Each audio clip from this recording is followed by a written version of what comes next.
Today, we're diving into a chilling chapter of American history that shook a small town to its core.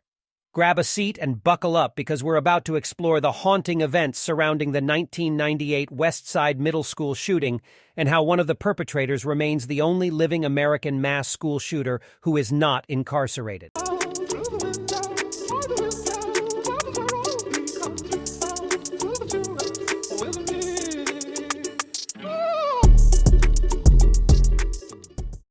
March 24, 1998, Jonesboro, Arkansas. A sleepy town nestled in the heart of the Bible Belt, known for its close-knit community and traditional values. But on that fateful day, darkness pierced the tranquility, leaving an indelible mark on the town's history.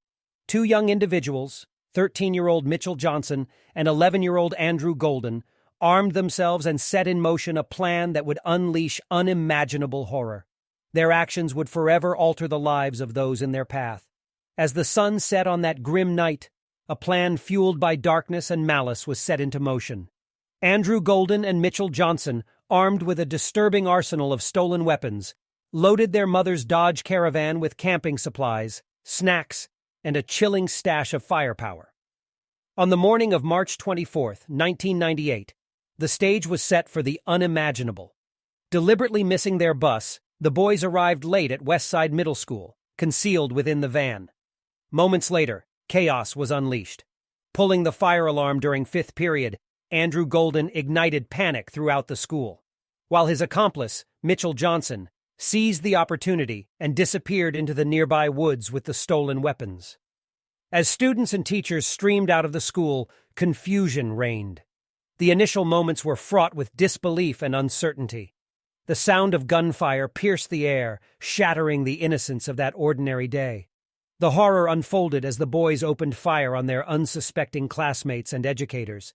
Reports emerged of desperate cries for help, mingling with the echoes of gunshots.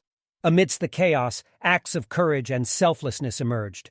Teacher Shannon Wright fearlessly shielded a wounded student with her own body, embodying the spirit of protection and sacrifice.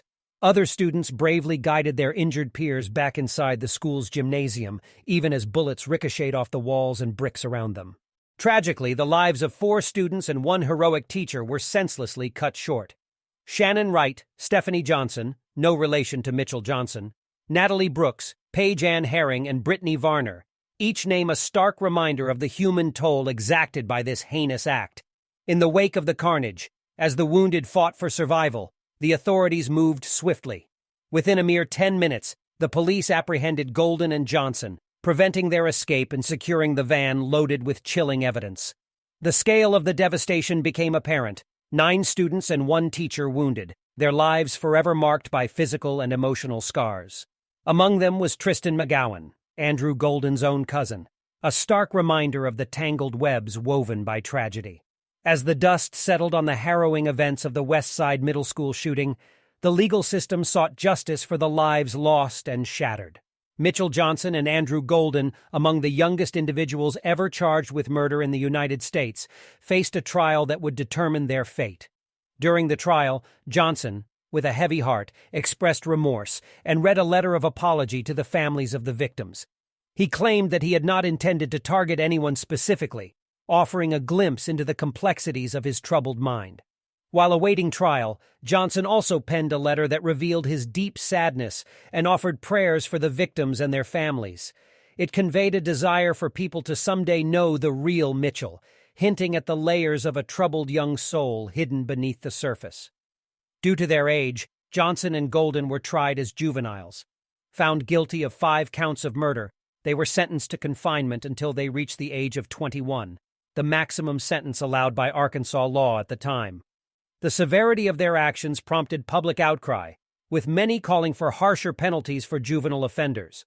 Prosecutors acknowledged that, if not for their age, they would have sought the death penalty. However, the limitations of the law meant that the punishment did not align with the gravity of the crime. Johnson and Golden were transferred to the Arkansas Juvenile Assessment and Treatment Center, AJTC, the state's most secure juvenile facility. There, they would serve their sentences, awaiting the day when they would be released back into society. August 11, 2005, marked Mitchell Johnson's 21st birthday, the day he was released from the Federal Correctional Institution in Memphis after spending 7 years behind bars. Andrew Golden, too, celebrated his 21st birthday on May 25, 2007, regaining his freedom after serving 9 years in prison. Their release stirred debate, reigniting discussions about the appropriate sentencing and rehabilitation of juvenile offenders. The haunting question of whether their confinement truly served justice continues to linger. Andrew Golden, the perpetrator of a tragic school shooting, lived a secretive life after his release from prison. He applied for a concealed weapon permit under a false name, but was denied due to his criminal history. He resided in Missouri and attended college, but his exact whereabouts remain unknown. On July 27, 2019, Andrew Douglas Golden met an untimely demise. As he traveled along U.S. Route 167 in Independence County, Arkansas, a devastating collision occurred. A 2013 Chevrolet Tahoe veered out of its lane, crashing head-on into Golden's 2017 Honda CR-V. The collision claimed the lives of both Golden and the driver of the Chevrolet, Daniel Petty of Essex, Missouri. Meanwhile, Golden's wife, another adult, and his son sustained injuries and were transported to hospitals in Little Rock and Batesville. At the time of his tragic death, Golden was residing in Jackson, Missouri, leaving behind a legacy entwined with pain and the profound consequences of his past actions. Mitchell Johnson, once entangled in the devastating Westside Middle School shooting, found himself mired in legal troubles in the years that followed. A series of incidents painted a troubling picture of a life marred by criminal behavior and addiction. It all began on January 1, 2007, when Johnson was arrested during a routine traffic stop in Fayetteville, Arkansas. The authorities discovered a loaded pistol and 21.2 grams of marijuana in his possession. Johnson, accompanied by the driver Justin Trammell, who himself had a dark past, was taken into custody. Johnson's subsequent legal journey unfolded with twists and turns. He was indicted by a federal grand jury in October 2007 for possessing a firearm while using or addicted to a controlled substance. Despite maintaining his innocence, Johnson was found guilty after a trial in January 2008. However, legal troubles continued to plague him. In a disheartening turn of events, just days after his conviction, Johnson was arrested again, this time for possession of marijuana and suspicion of using a stolen credit card. The pattern of illegal behavior persisted, casting a shadow over any hope of redemption. In September 2008, Johnson faced sentencing for the weapon and drug charges. U.S. District Judge Jim Larry Hendren expressed disappointment, remarking that Johnson had squandered the opportunity to reform. Johnson received a 4-year prison sentence. However, Johnson's legal woes were far from over. On October 7, 2008, he pleaded guilty to a felony theft charge and misdemeanor possession of marijuana, admitting to stealing a debit card and using it to purchase a meal at a local Burger King. As a result, he received an additional sentence of 12 years. The legal system continued to render judgment upon Johnson.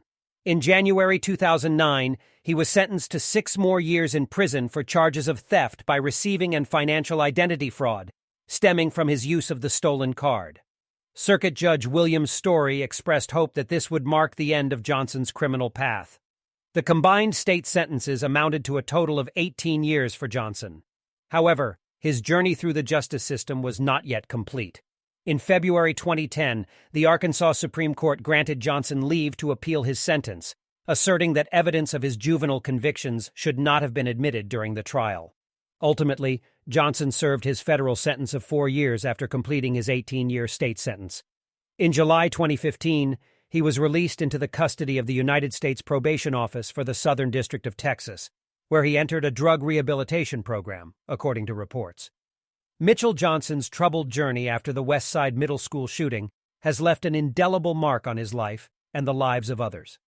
Today, he stands as the only living American mass school shooter who is not incarcerated, a fact that raises profound questions about justice and the complexities of our legal system.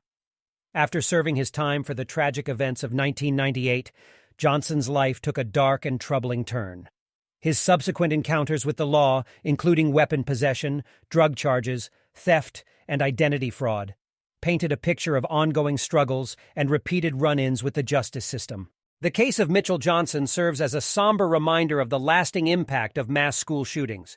It prompts us to reflect on the profound responsibility we bear as a society to prevent such tragedies and to support those affected by them. The legacy of the Westside Middle School shooting will forever haunt the community and the families affected by it. Thanks for watching and stay tuned for more true crime videos next week.